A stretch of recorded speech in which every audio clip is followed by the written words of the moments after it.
thing about Fremantle is you've got to watch out for people creeping up behind you. Keep your eyes open, peeps.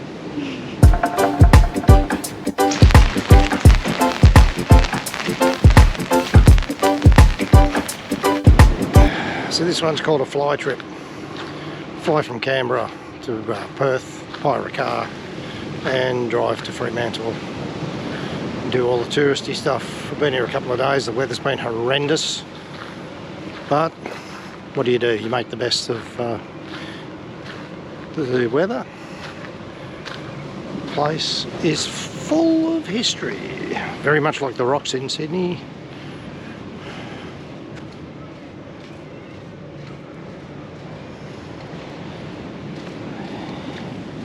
History everywhere. So pull up a seat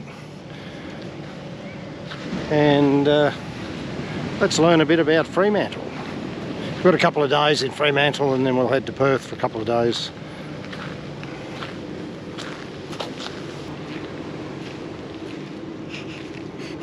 That one's drunk.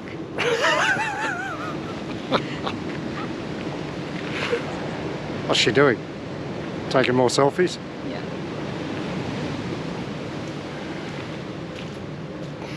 What is it with selfies, peeps? You're here to take photos of things, not yourself. What are you doing right now? Says the guy with the camera in his face. 21st of June 2025, we find ourselves in the streets of Fremantle, walking around, looking at oldness. Oldness.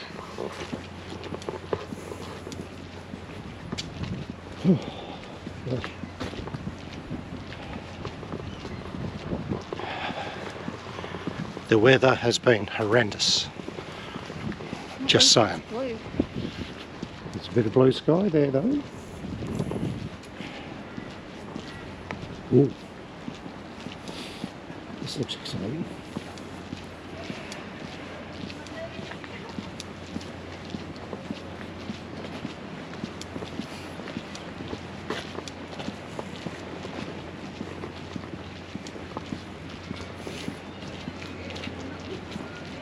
The Roundhouse.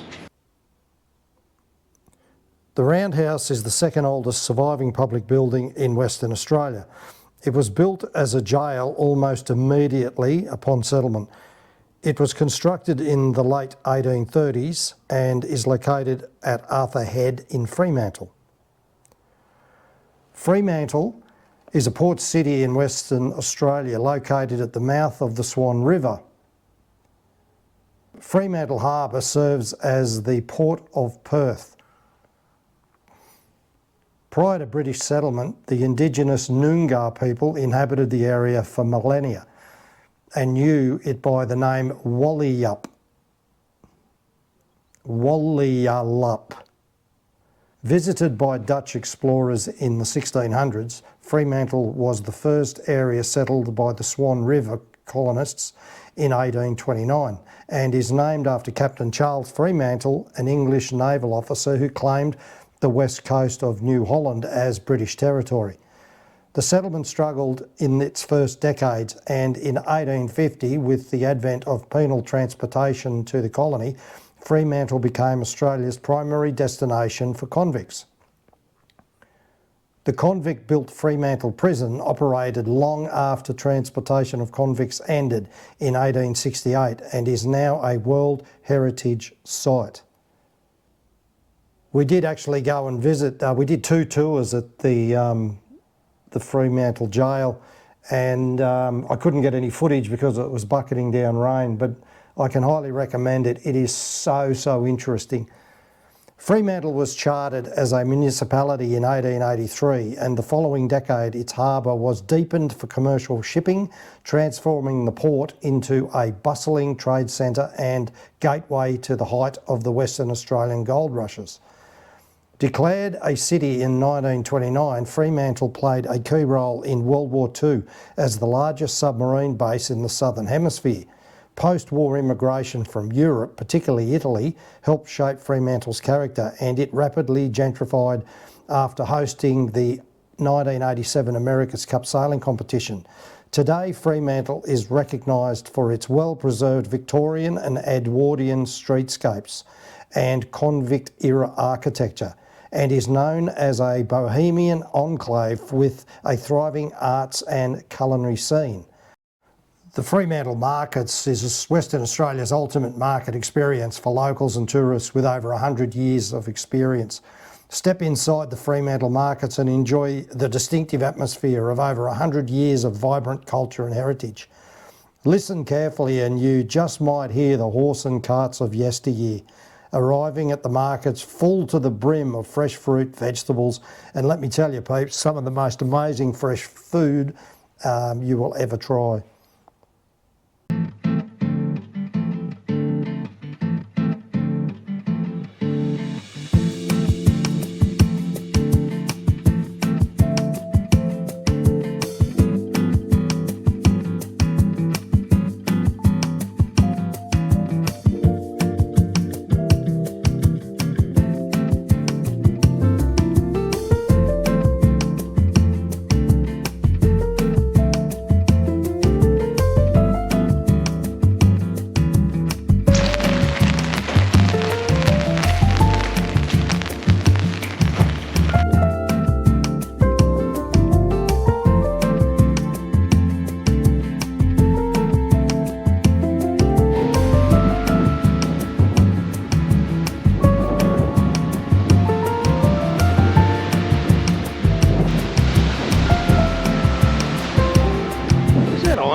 Is that island over there covered in pelicans? Yes. Yep. Oh. Called it Pelican Island. Pelican Island. Welcome to Shoalwater Islands Marine Park.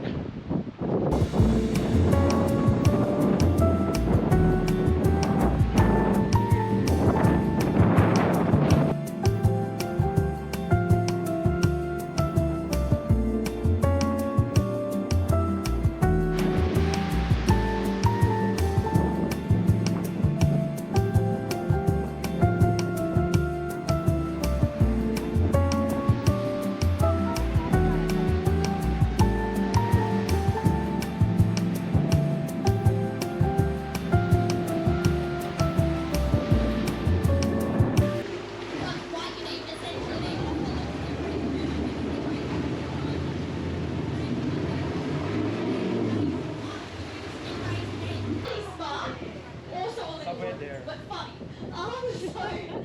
Yeah, they're very, very intelligent.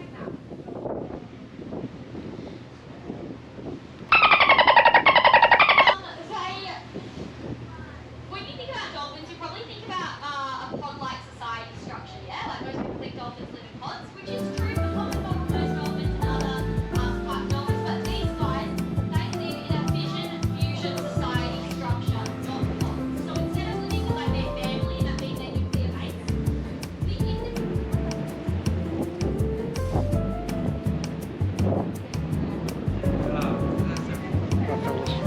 Give us a somersault. Pop set up second then. So there was a big one and then the slightly like skinnier little one went over after. He was a lot lighter in colour. And then that as well with the fact that his like upper body wasn't as bulky, that's the other indicator that it's quite dark. Then Jason's head up looking at us a little bit in the moment. Now these are one of my favourite birds in the marine park is an osprey. So ospreys, they're highly intelligent birds. They live for about 12 years and their nests are passed down through generations. So, alrighty guys, I dropped a lot of information on you today. I hope you had fun and learned a thing or two. As we approach the jetty, I will just ask everyone. So we just finished the cruise in the bay. It was really good. This is our hire car for the week. Got a little upgrade.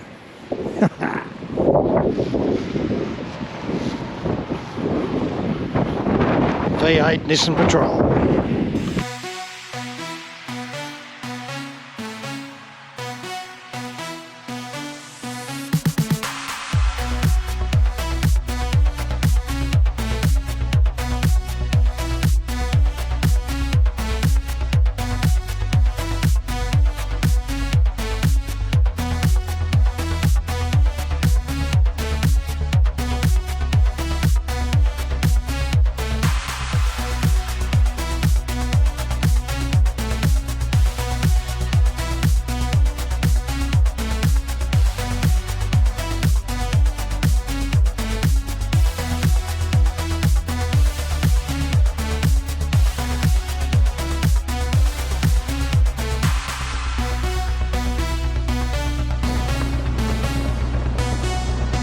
Pretty.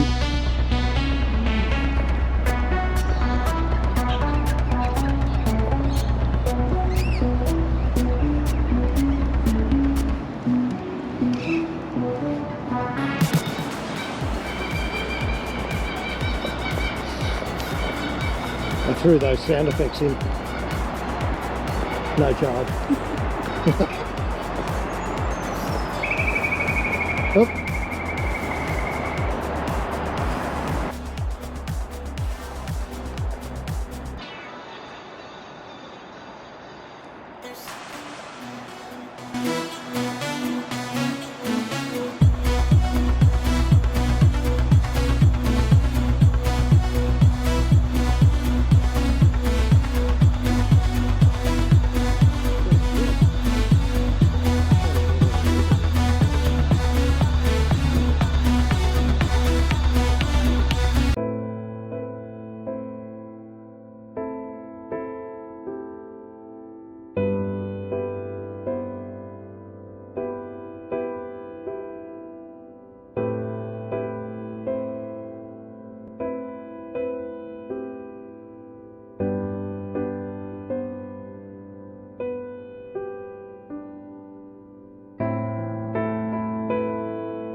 Kings Park, Western Australia.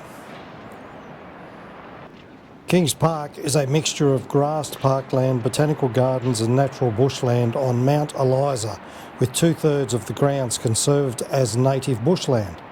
Offering panoramic views of the Swan River and Darling Range, it is home to over 324 native plant varieties, 215 known indigenous fungi species and 80 bird species. It is the most popular visitor destination in Western Australia. Well, you can see why.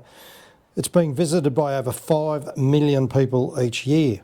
Besides tourist facilities, Kings Park contains the State War Memorial, the Royal Kings Park Tennis Club and the Mount Eliza Reservoir.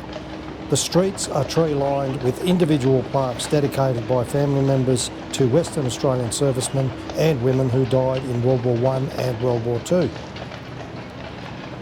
The park is also rich in flora, both native and introduced, and during September of each year, Kings Park hosts Australia's largest wildflower show and exhibition.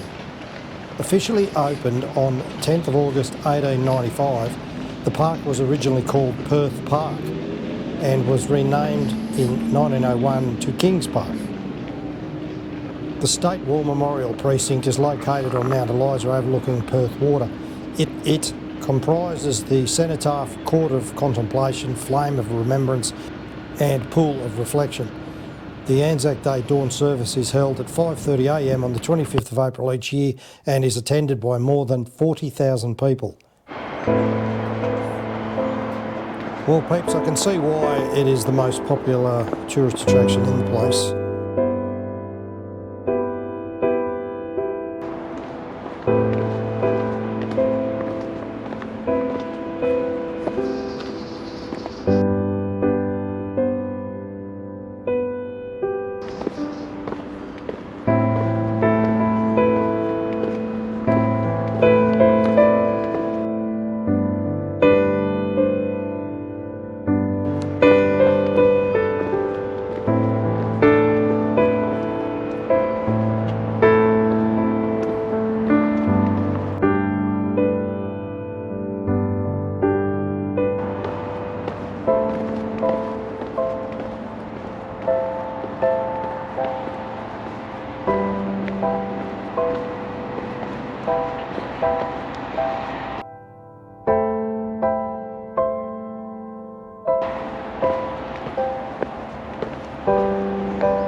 For our first visit to Perth, I am absolutely blown away with how beautiful it is.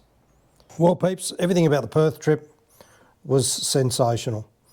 The first night we stayed at the Sano Maracunda Hotel just near the airport because we flew in quite late. Day two we hired a car, which was a simple process right at the airport. Drove to Fremantle, stayed at the Esplanade Hotel, and then 3 days later drove to the Rendezvous Hotel on Scarborough Beach. It was beautiful. The whole trip went smoothly. Perth is fantastic. Hope you enjoyed the video. This is the Sunday Gibberer signing off from beautiful Perth.